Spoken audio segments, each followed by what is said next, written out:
Now, onto the Star Wars Battlefront Rogue One X-Wing VR mission for PlayStation VR. Okay. What do you think, Sam? I do enjoy. That's my favorite VR experience. It's a lot of fun. Okay, so in the Star Wars Battlefront Rogue One X-Wing VR mission, you are a new fighter to the rebellion, and you are on your normal test runs, going through the galaxy, looking for any problems. It's just a training run for you as the fighter. You can be a male rebellion fighter or a female rebellion fighter. You stumble upon a U-Wing in the vastness of space. And in that U-Wing, it is K2SO, the robot for Rogue One. Cassian.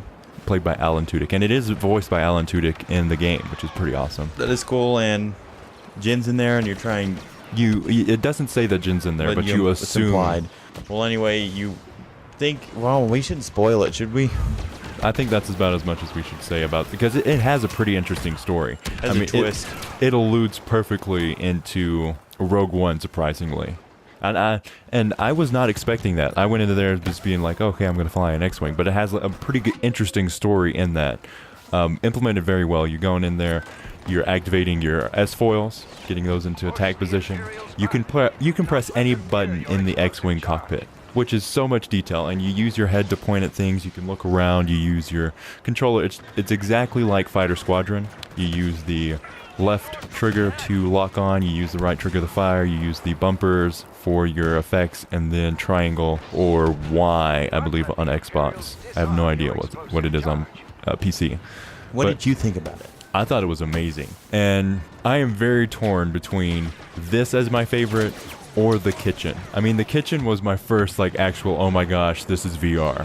But this one, it realized every single dream that I've had of flying an X-Wing, and that is amazing. I mean, it feels like you are on there, and I've told this story before on the episode with Paul Kesslin. But I was reaching down, I had a pin in my back pocket, I removed it, and then I needed somewhere to set it down. And I reached over and tried to set it on the cockpit of my X-Wing, and it just fell to the floor. I was just like, this is virtual reality. And if you watch videos, it looks very crappy. If you play it, it looks like Battlefront graphics. It is really amazing that it can do that. Criterion, I believe that's who made the VR mission. They have done an amazing job. It is incredible that they have been able... I've seen stories of people crying because their dreams of flying an X-Wing have become realized. They get into there and they're tearing up because they are blown away by the technology that they can be in Star Wars. What do you think of that, Sam? About crying? No, not crying, because I know how you feel about emotion. Yeah, there's none.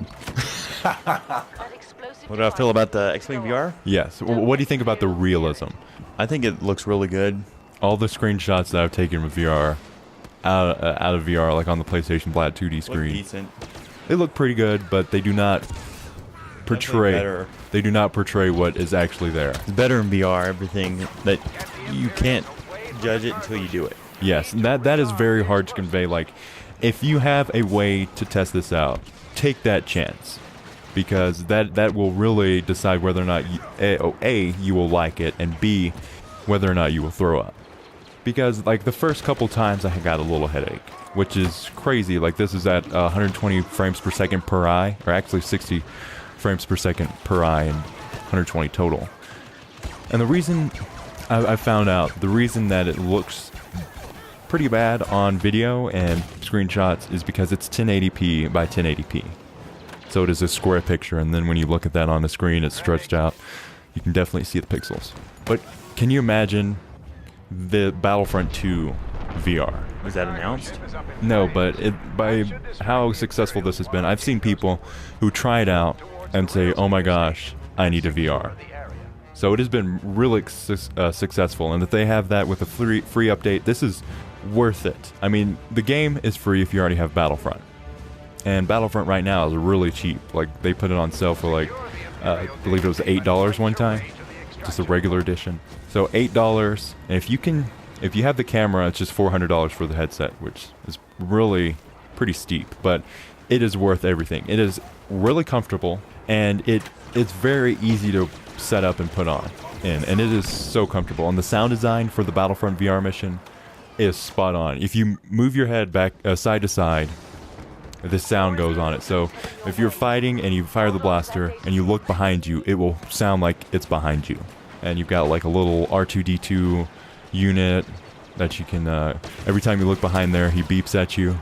It's pretty incredible. Sam, if you didn't have VR, would you buy it for Battlefront Rogue One X-Wing VR? If I had the money, I would. If you had the money, you would. Okay.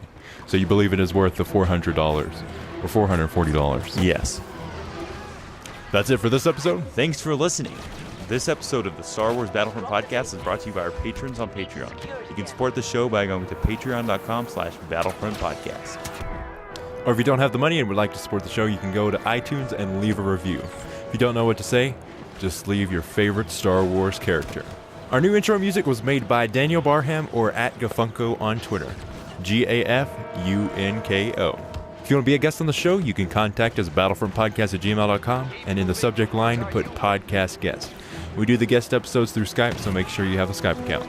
You can leave feedback on our email. That again is battlefrontpodcast@gmail.com. You can follow us at SWBP Podcast for all things Battlefront, and you can also follow us at TyeDyeSheepYT for War and Galaxy news.